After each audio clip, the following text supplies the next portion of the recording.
I'm sorry, who are you again? That's what Carson asked when Arthur Mason introduced himself during the kickoff meeting for the $495 million integration phase. Not sarcastically, not even rudely, just that oily, faux polite condescension that younger execs use when they think they've spotted a nobody. Like the guy wasn't single handedly keeping half the back end from collapsing under the weight of sloppy updates and ego driven code rewrites. Arthur blinked slowly and reintroduced himself. Systems architecture, legacy integrations, I've been here since version 2.3. Carson's smile tightened. He turned to the room, completely ignoring the outstretched hand. Right. Legacy. Got it.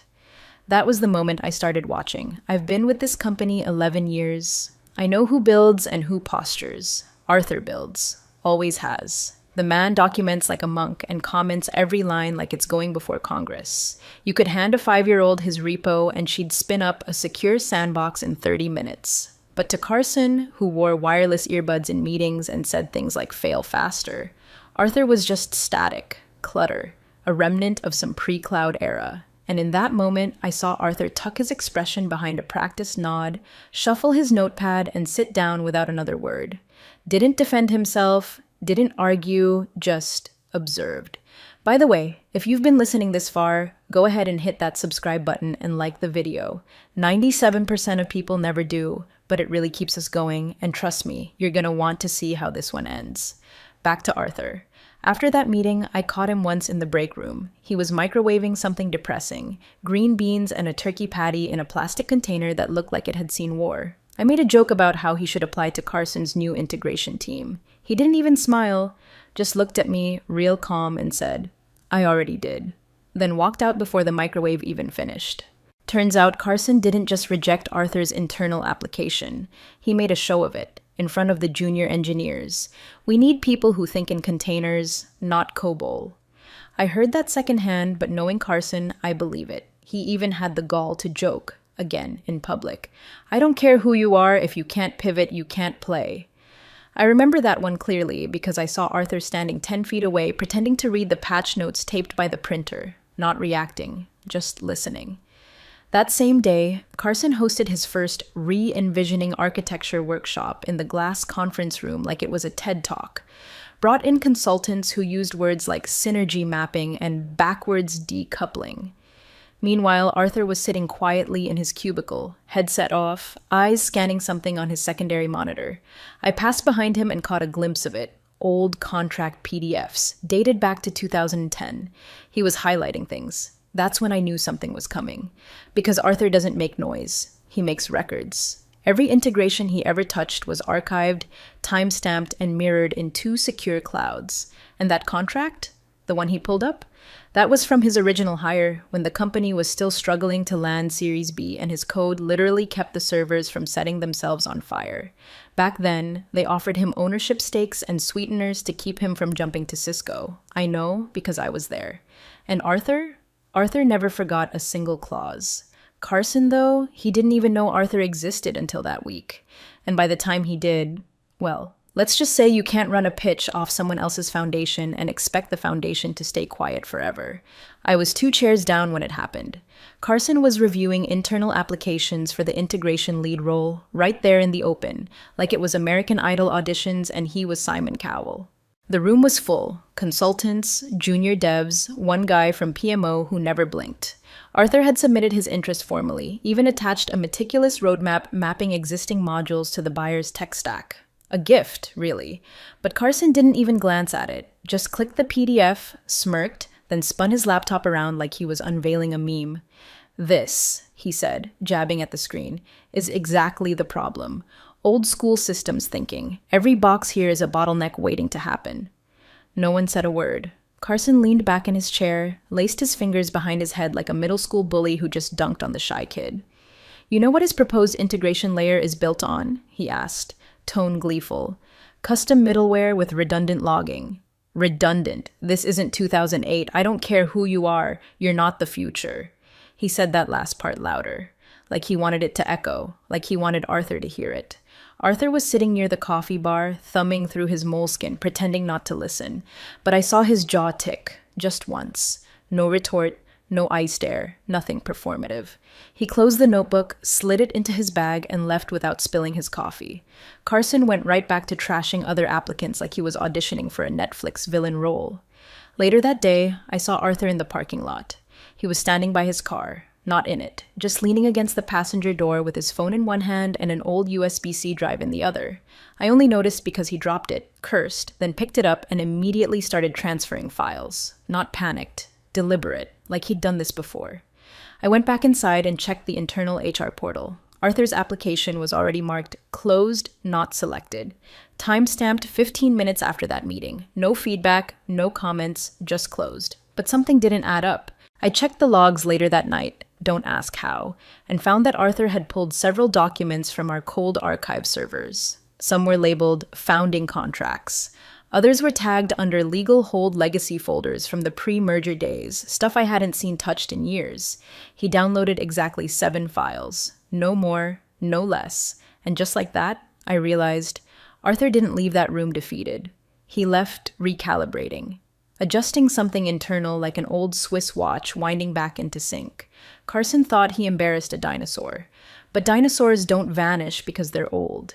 They vanish because the world shifts around them, and Arthur had just felt a tremor. The next day, Carson swaggered into work with a new prototype deck and a $14 latte, bragging that he was redefining the architecture from the studs up. I watched Arthur walk past him without making eye contact, just a slight nod to me as he passed, holding a legal envelope marked private, client work product. I never saw that label used internally before. He knew something. Hell, he probably wrote something. Carson thought he was burying Arthur in irrelevance. Arthur, from what I could tell, was quietly digging up something that had never been dead to begin with. Arthur doesn't storm out, he doesn't rant, he doesn't even flinch. That's not his style. Instead, he disappears for exactly 1 hour the next morning, his desk phone idle, laptop lid down, no out-of-office reply. Just a man-shaped silence in the corner of our open floor plan. When he returned, something had changed. His walk was the same, his posture still that half-shrugged hunch he carried like an old coat, but there was a weight behind his eyes. I caught it when he passed the kitchenette, like something slow and heavy had locked into place behind his stare. I found out later where he'd gone. 13 years ago, Arthur joined this company when we were still scraping together Series B funding and calling ourselves a data orchestration service, which meant nothing then, and somehow even less now. The CTO at the time, Elias Holt, was brilliant but paranoid. They didn't trust cloud IP contracts or boilerplate clauses, so every engineer on the founding architecture team got custom paper contracts, wet ink signed, filed by hand in the now abandoned off-site storage facility in Newark. And Arthur? Arthur kept a copy. It wasn't even scanned. He'd laminated the damn thing himself. His original contract, dated July 3rd, 2012, outlined his terms in tight, lawyerly prose. Page 7, buried in a subsection of a subsection, was a clause titled Transfer Authority, Legacy Assignee Holdings. I read it myself, later. The language was dry but devastating. In perpetuity, no third-party licensing, platform sale, or functional derivative transfer of the core orchestration stack may be executed without written assent from the named assignee, Arthur Mason, unless such rights are formally and contractually waived under Section 9D of this agreement. Section 9D was blank. The waiver had never been filed. Let that sink in. Arthur didn't own the company. He didn't own shares. He didn't even hold a title higher than Staff Architect 2. But he was the legal gatekeeper to the most critical piece of software infrastructure we had. Not symbolically, not emotionally, legally. And Carson? Carson was marching toward a $495 million integration deal, bragging about cloud-native replacements and open core composability, while building it all on Arthur's stack. Without Arthur's signature, none of it was going anywhere. Arthur sent the clause, scanned clean with metadata, to his personal lawyer. The reply came in under 5 minutes. Still enforceable, don't say a word until they trip. That's when Arthur began the second phase. Not saboteur, not whistleblower, archivist. He didn't warn anyone, didn't throw flags. He just started preparing. First, he restructured his cloud drive, moving everything into mirrored folders with time-stamped hashes. Then he created a fresh email alias, his middle initial added, used only once to send a single message to an external compliance consultant we'd worked with years ago.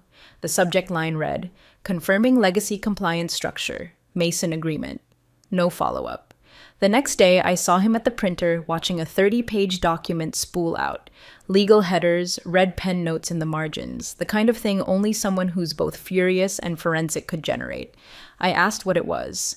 He said flatly, "My insurance policy."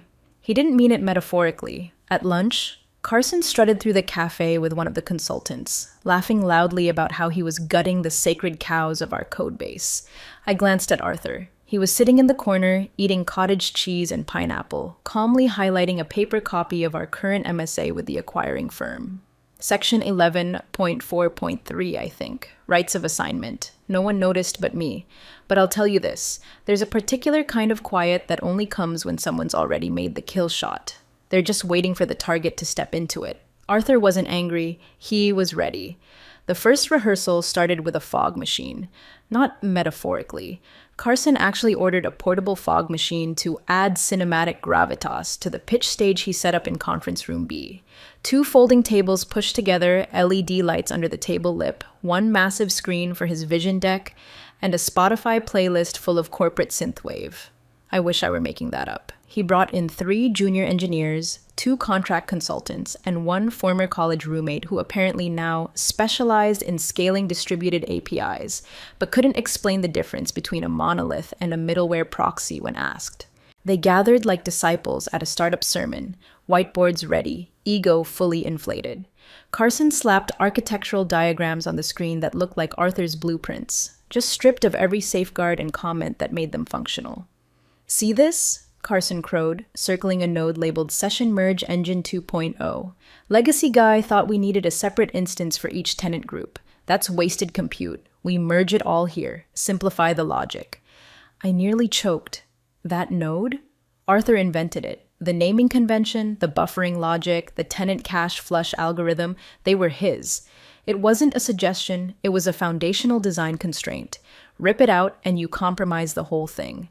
Arthur sat in the back of the room, tapping notes into a notepad like a courtroom stenographer. Calm, surgical, not a trace of emotion on his face. But I saw the way he titled the page when he leaned it slightly toward the overhead light. Derivative misuse. Day 1. Over the next week, he logged everything. Every whiteboard scribble, every repo commit made by the new team that included code fragments lifted wholesale from his original work. He didn't challenge them, didn't correct the consultant who bragged about optimizing legacy middleware by copying the exact memory leak fix Arthur had patched 3 years ago. He just saved it all, screenshots, timestamps, metadata exports. I watched him plug a small hardware key into his laptop one night after hours. Air-gapped storage. He encrypted the entire archive, labeled it Client Derivative Audit, trigger pending. Meanwhile, Carson kept polishing his pitch like it was the climax of a TEDx talk. He rebranded Arthur's entire stack as the Adaptive Layer Engine, or ALE, which I guess sounded sexier than Modular Core Bridge with fallback sync. He even rehearsed the final line in the mirror. "We didn't just inherit a system, we evolved it." Arthur didn't flinch. He just printed out Carson's slides and started marking each one with color-coded tabs. Original design, altered logic, unlicensed derivative, misattributed function. He filed them in a blue binder labeled Integration Rebrand, unauthorized modifications. On Thursday, Carson brought in a production assistant to film a mock pitch for internal stakeholder morale. He posed like he was landing a moon mission. And again, right there on slide 15, was Arthur's signature load balancer schema, rotated 90 degrees and rebranded as Next-Gen Streamlink Grid. I saw Arthur watching from outside the glass. He didn't say a word, just turned, walked to the print server, and ran a new job labeled Witness Packet B. He had already prepared Packet A. This one was for escalation. I asked him, quietly, off to the side, why he hadn't gone to legal yet. He stared at the hallway carpet like it was answering for the entire company. "You don't interrupt a man mid-free fall," he said. "You wait for the silence after the snap." I didn't understand what that meant until much later. Carson wasn't building a system. He was building a performance on a system someone else had already designed. But the thing about architecture, real architecture, is that it remembers its maker, not with credit, with fingerprints. And Arthur had started lifting every single one. It started with a subject line so bland it could have been a spam filter casualty. Quick Q re assignee waivers. The message was sent from a throwaway Gmail address that hadn't been used in over a year. No name, no signature. Just one question, sent directly to Sadie Lang from legal, an internal paralegal known for three things: being chronically overcaffeinated, loyal to no one but precedent, and having once corrected a VP on indemnity language mid-call without blinking. Arthur knew exactly who he was writing to. The body of the email was simple. Hey, curious if the current integration deal includes any assignee of record waivers core stack components? Just want to make sure everything's clean before it gets locked. THX. Sadie replied in under 8 minutes. No waivers filed. Haven't seen any language around assignee rights. Is this for a specific module? Deal room is finalizing next week. That was all Arthur needed. He logged off for precisely 12 minutes. When he came back, he walked straight to his desk, opened a folder labeled Compliance Cold, and pulled out one document: a scanned copy of his 2012 contract with the Transfer Authority Legacy Assignee Holdings clause highlighted in yellow. At the top, he wrote one sentence in blue ink: Clause 7D, not executed. No waiver filed. Retains authority. Then he scanned the page again, this time embedding metadata with a location stamp and a date chain linked to the original archive hash. I saw him do it. Watched as he renamed the file Mason Clause Validation Final PDF and dragged it into a folder titled Trigger Vault.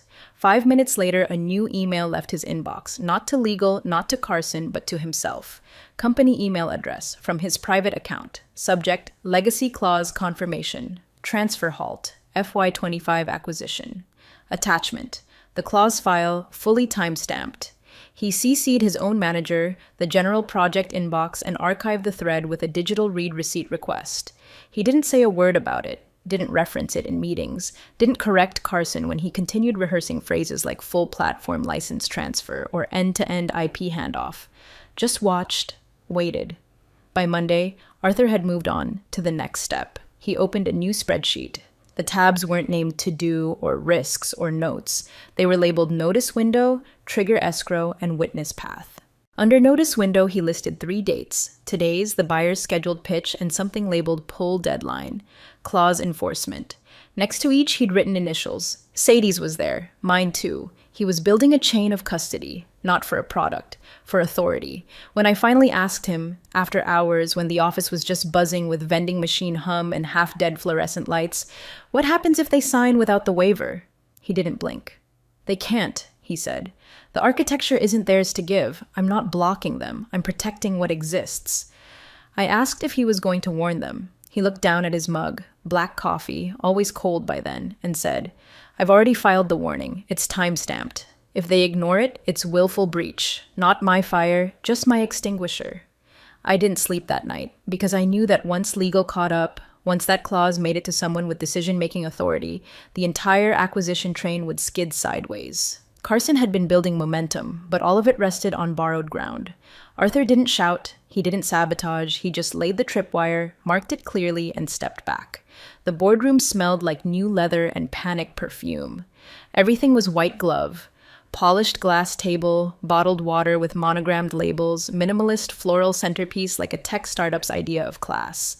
Carson walked in like he owned air, adjusting his sport coat, nodding at the buyers like they were lucky to be in the room. He carried a single folder and his iPad, cocky as hell. Arthur walked in 6 minutes later. No fanfare, no formal intro. Just nodded to the assistant at the door and took a seat near the back, second chair from the left. He placed a black notebook on the table, uncapped a pen, and pulled out his phone, thumb hovering just above the screen. No laptop, no badge lanyard. To someone outside the loop, he looked like an admin who wandered into the wrong room. Carson didn't even glance at him. Thank you all for being here, he started, clicking to his first slide. As you'll see, our core adaptive architecture is built with forward compatibility in mind. No legacy baggage, no redundant control layers, just modular precision and full license readiness for immediate cross-platform deployment. The buyers nodded, flipping through printed decks, eyes trained on the diagrams. Arthur didn't move. Slide 6. Carson went in deeper.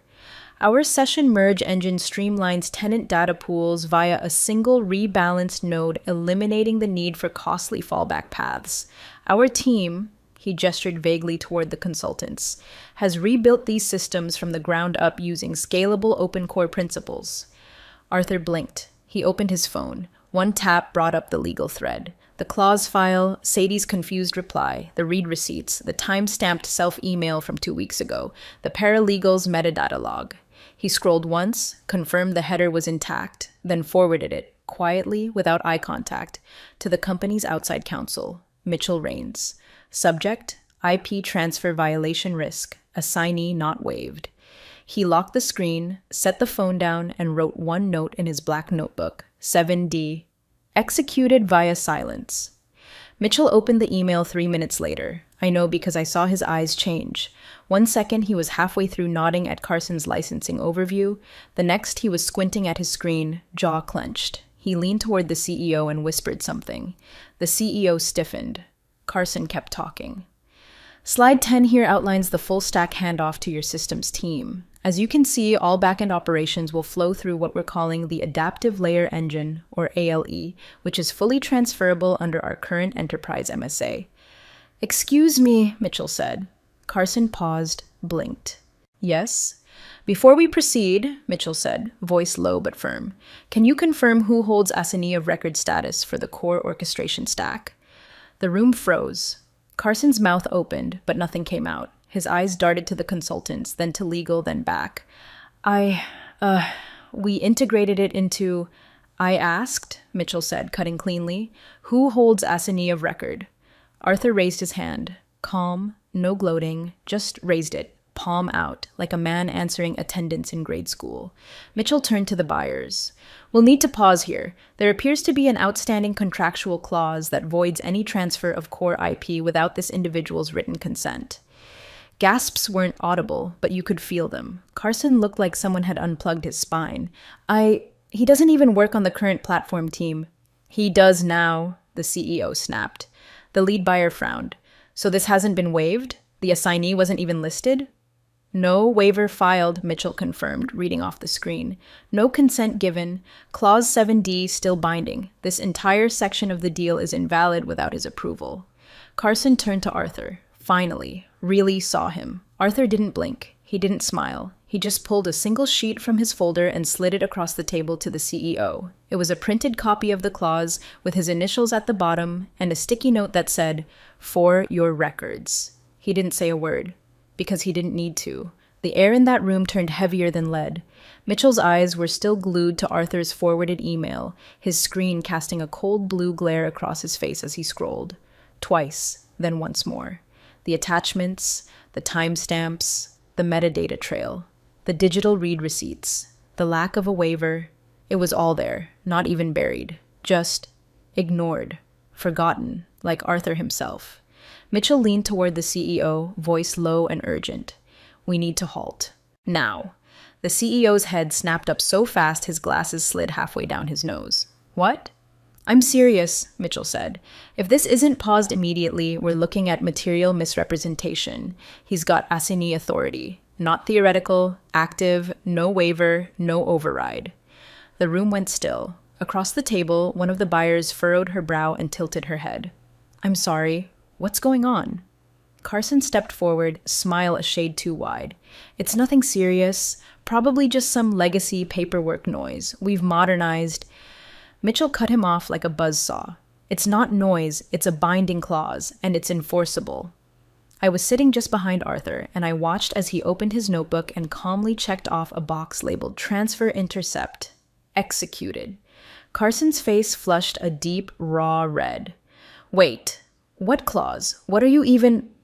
The buyer's counsel, older guy, wire-rimmed glasses, not easily rattled, looked up slowly from his packet, his tone surgical. Who, he asked, is the assignee of record for the back-end orchestration architecture? No one answered. Arthur didn't rush. He didn't gloat. He just raised his hand, palm up, elbow steady, like he was volunteering to take the fall, even though we all knew he was the one holding the net. The silence that followed wasn't awkward. It was annihilating. You could practically hear the zeros evaporating from the pitch valuation.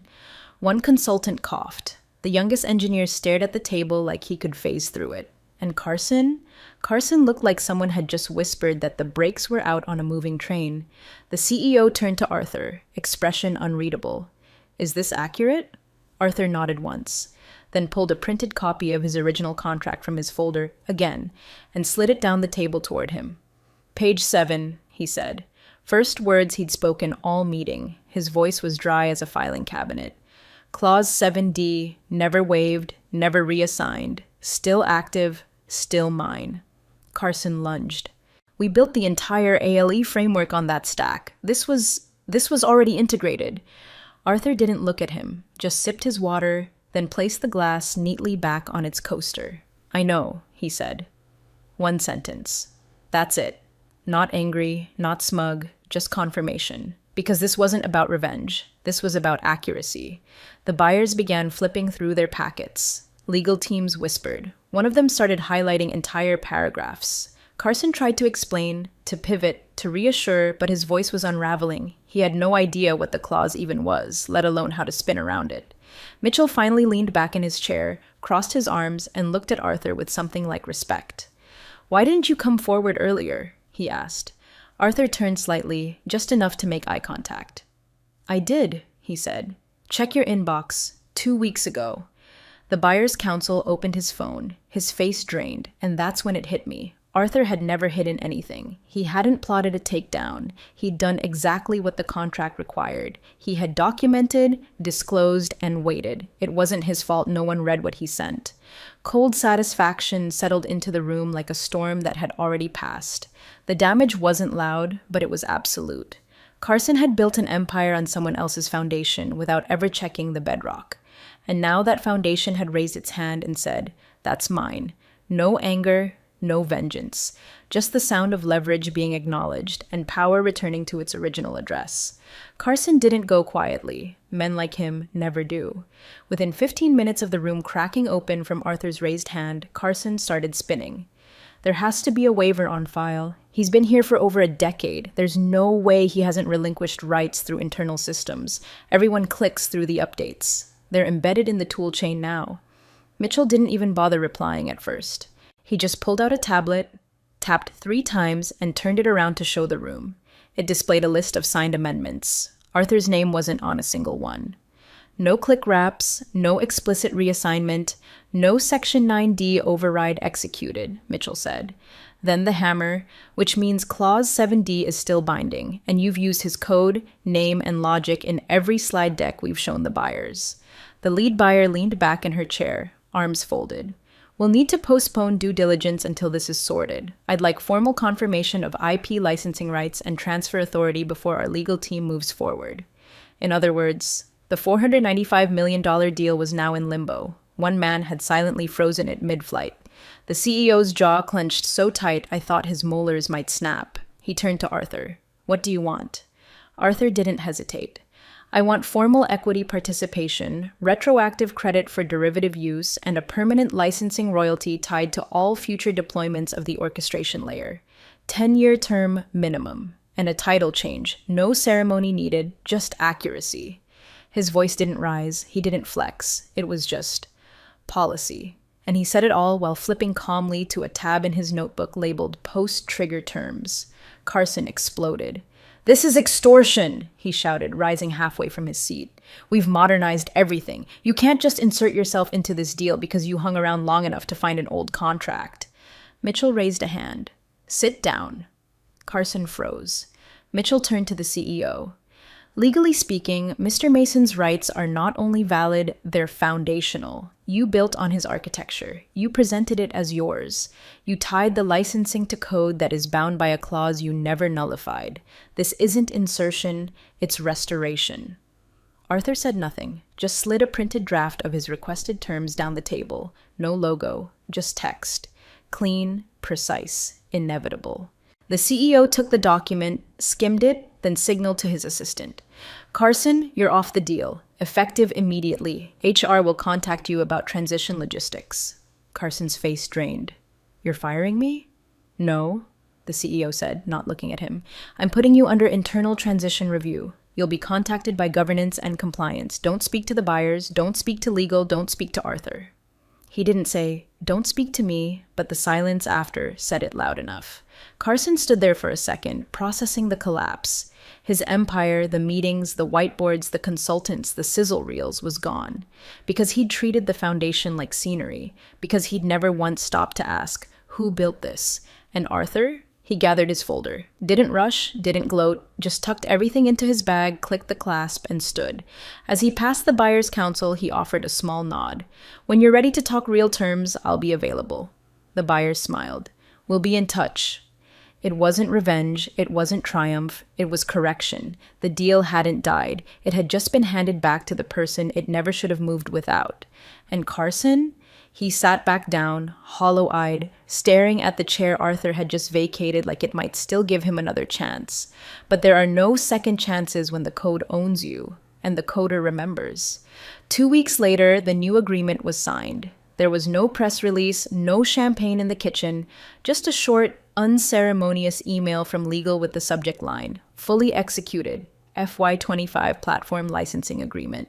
Attached was the revised PDF, 42 pages long, dry, impeccable. And right there, beneath the signatures of the CEO, the lead buyer, and both legal counsels, were 3 new titles typed in bold under the Integration Authority section: Lead Architect, IP Assignee, Legacy Integration Officer, Arthur Mason. He didn't throw a party. Didn't send a celebratory all-hands note. He just took his coffee like always, black, room temp, and returned to his desk, where a new nameplate sat in silence. The only change was the chair. He'd swapped his old one for a newer model with better lumbar support. That, and the fact that every time Carson's name used to appear in the portal, on slides, org charts, project trackers, it was now gone. No farewell email, no all-staff goodbye. Just one day, internal transition review. The next, access revoked. The rumor mill tried to make sense of it, of course. Some said Carson got poached by a competitor. Others claimed he left to pursue new ventures. But we knew. Those of us who were in the room. Those of us who had watched a man walk into the fire with a contract instead of a torch. The buyers moved forward cautiously. They came back, not with swagger, but with respect. They looped Arthur into every call, laughed at his dry jokes, asked for clarifications on code blocks he hadn't touched in years, and listened when he said, "Don't rebuild that. It's still smarter than you are."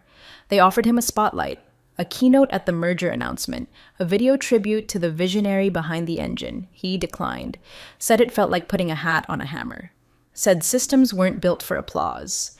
They were built to hold. Instead, he sent one email, just one. It went to the CEO, legal, and the buyer's counsel. The subject line was blank. The body was a single sentence. For future reference, know who built the damn system. Then he archived the thread and turned off his monitor. I saw him that evening. Elevator lobby just after 6. The floor was quiet, lights dimmed by the automated timer. He stood alone, bag slung over one shoulder, phone in hand. A dozen unread notifications blinked across the screen. Some Slack pings, a few emails, one text from Mitchell just saying nicely done. Arthur didn't check any of them. The elevator dinged. Doors opened. He stepped inside without a word. The last thing I saw before the door slid shut was his reflection in the brushed steel. Calm, still, unreadable. No anger, no ego, just a man who never forgot the paperwork. And made sure this time no one else did either.